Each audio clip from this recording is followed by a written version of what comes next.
বিক্ষোভে উত্তাল হয়ে উঠেছে ঢাকা বিশ্ববিদ্যালয় ক্যাম্পাস।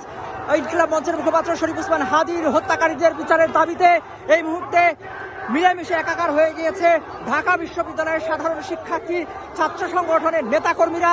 তারা ঐক্যবদ্ধ হয়ে মিছিল নিয়ে এই মুহূর্তে কিন্তু শাহবাগ অভিমুখে রওনা হয়েছে। দেখতে পাচ্ছেন ঢাকা বিশ্ববিদ্যালয় কেন্দ্রীয় ছাত্র সংসদ ডাকসুর নেতারা রয়েছেন সামনের সারিতে। আবু সাদিক, মোহাম্মদ কাইম রয়েছেন, এস এম ফরহাদ রয়েছেন। এছাড়াও ঢাকা বিশ্ববিদ্যালয়ের সাধারণ শিক্ষার্থীদের বিশাল একটি মিছিল কিন্তু এই মুহূর্তে শাহবাগ অভিমুখে রওনা হয়েছে। শাহবাগ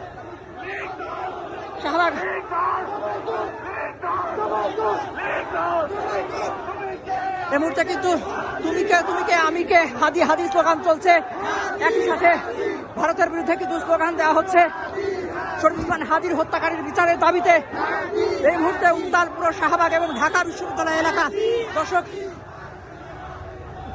এই মুহূর্তে যুগান্তরে আপনাদের সবাইকে যুক্ত করেছি, সরাসরি দেখানোর চেষ্টা করছি শরীফ ওসমান হাদীর মৃত্যুর খবরের পরে উত্তাল ঢাকা বিশ্ববিদ্যালয়ের যে চিত্র, সেই চিত্র হাজারো কণ্ঠস্বরে একসাথে এক হয়ে কিন্তু তারা শরীফ ওসমান হাদীর হত্যার বিচারের দাবি জানাচ্ছেন।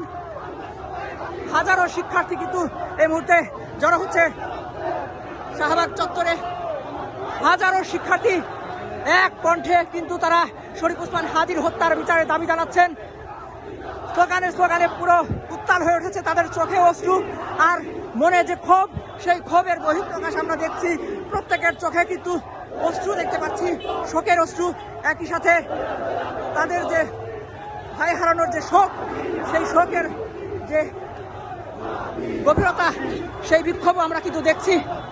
হাজারো শিক্ষার্থী একসাথে উচ্চারণ করছে আমিকে তুমিকে, হাদি হাদি, আমরা সবাই হাদি হব, গুলির মুখে কথা পাবো, আমরা সবাই হাদি হব, যুগে যুগে লড়ে যাবো, এরকম নানান ধরনের স্লোগান কিন্তু দিচ্ছে বিক্ষোভকারীরা।